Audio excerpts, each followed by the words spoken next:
네.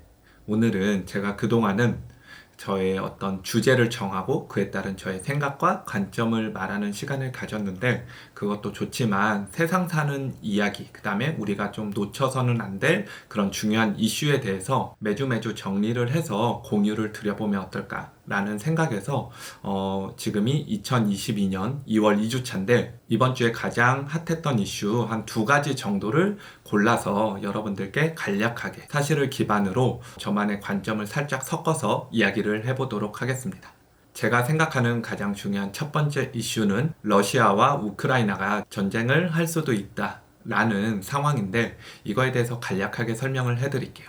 일단 이 전쟁이 지금 시작될 것 같은 가장 직접적인 이유는 우크라이나가 나토군에 가입을 할지 말지에 대해서 조금 더 하는 방향으로 가고 있기 때문에 아마 러시아에서는 이를 굉장히 경계하고 있다라고 보시면 될 것 같습니다. 그리고 두 번째 이유는 지속적인 동유럽 국가들의 나토 가입 또는 서방 우호 세력으로 돌아선다는 점이 러시아 입장에서는 이제 굉장히 신경이 쓰이는 부분이에요. 특히 과거에는 약간 친러시아적인 아니면은 그 뿌리가 러시아였기 때문에 러시아 입장에서는 이들이 자꾸 본인의 나라를 배신하고 다른 국가와 힘을 합치는 이런 모양새가 보기는 좋지 않을 거다라고 생각을 합니다. 그리고 세 번째 이유는 우크라이나라는 나라가 가지고 있는 위치 자체가 유럽과 러시아의 중간에 위치해 있기 때문에 러시아로서는 우크라이나가 유럽에 넘어가는 것이 굉장히 군사적으로나 지리적으로 불리한 상황에 놓을 수 있다. 라는 점 때문에 어쨌든지 러시아 입장에서는 우크라이나가 서방 우호 세력으로 넘어가기보다는 자신의 영토, 그 다음에 자신의 나라를 지키는데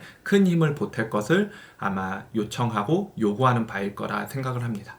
이런 이유에서 러시아가 지금 우크라이나를 침공할 가능성이 높다라고 보는 거고, 과거에 이제 러시아의 뿌리를 뒀던 특히 동유럽 국가들 같은 경우는 최근에 이제 자기네들은 약간 러시아와 선을 긋고 우리는 약간 유럽 국가적인 모습을 보인다. 라고 이렇게 친유럽 느낌으로 넘어가고 있는 추세이기 때문에 이런 시점에서 우크라이나마저도 유럽 국가의 모양새를 띈다면 러시아로서는 이 광경이 굉장히 껄끄럽지 않을까라고 생각을 하고 있고, 러시아로서는 과거의 영광을 되찾기 위해 지금도 계속 노력을 하고 있는데 이런 상황이 절대 좋지만은 않은 상황이다 라고 판단을 하지 않았나 싶어요.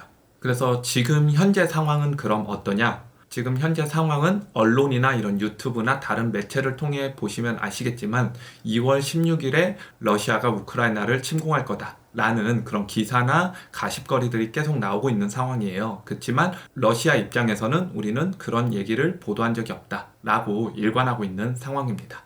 그리고 두 번째는 미국의 바이든 대통령과 러시아의 푸틴 대통령이 회담을 갖기는 했지만 이렇다 할 성과가 없이 마무리가 되고 있고, 반대로 바이든 같은 경우는 미국 내에서 정치 외교적 역량이 부족한 거 아닌가라는 그런 의심을 받고 있습니다.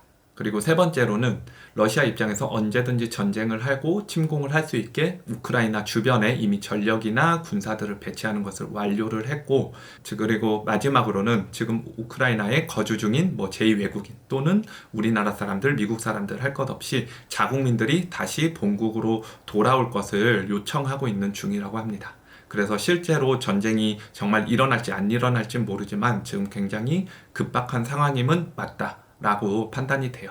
그래서 그럼 전쟁이 만약 일어나게 되면 지금 우리의 상황은 또 어떻게 될까라고 생각을 해보자면, 첫 번째로는 당연히 주식이나 경제 상황에 악재로 작용할 가능성이 굉장히 크고, 요즘도 주식 시장이 좋진 않지만 추가적으로 하락할 가능성이 굉장히 높다 라고 보여지고 있고, 반대로 원자재라든가 곡식, 식량 이런 부분들은 앞으로 추가적으로 상승할 가능성이 있다 라고 보시면 될 것 같습니다. 그리고 마지막으로는 그럼 이게 정말 세계 전쟁으로 번질 가능성이 있냐, 우리나라에도 어떤 피해가 있느냐 라고 보는 입장인데, 물론 어느 나라의 전쟁이 죽고 사는 문제가 직접적인 피해도 있지만 그에 따른 간접적인 피해는 분명히 볼 것으로 생각하고, 그렇지만 이게 정말 3차 세계대전이나 이런 식으로 정말 글로벌적으로 확대될 전쟁은 아니다 라고 생각을 합니다.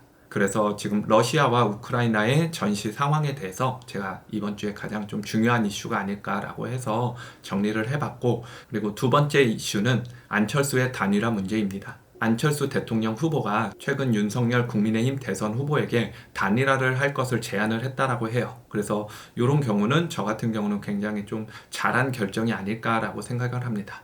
그 이유는 왜냐하면 일단 지금 안철수의 지지율, 그다음에 안철수의 그런 위치는 사실 대통령이 되기에는 사실상 조금 어려운 위치인데, 여론조사나 각종 조사에 의하면 사실 안철수로 단일화를 하면 안철수가 대선에 성공할 가능성이 있다라는 식의 언론 보도나 데이터 자료가 그것을 입증해주고 있어요. 그러다 보니까 안철수 입장에서는 사실 단일화를 하는 게 본인에게는 굉장히 유리하고, 그다음에 또 하나는 만약에 정권 교체를 이루지 못했을 때 그 원인이 안철수 후보에게 갈 가능성이 굉장히 높기 때문에 이런 것을 사전에 방지함으로써 안철수 후보가 미리 선제적으로 이런 부분에 방지를 하지 않았나라고 생각을 합니다. 그래서 만약에 단일화가 되면 단일화된 그 후보가 대통령이 될 가능성이 있기 때문에 정권 교체의 목표를 이룰 수가 있고, 만약에 단일화가 되지 않아도 안철수 입장에서는 단일화를 위해 또는 정권 교체를 위해 본인은 노력을 했다라는 명분을 가져갈 수 있다라고 생각을 해요. 그리고 올 초부터 안철수 후보는 본인은 이 경주를 끝까지 완주를 하겠다라는 그런 강한 의지를 표명을 했기 때문에 이 약속도 더불어 지킬 수 있게 되는 상황이 아닐까라고 생각을 합니다.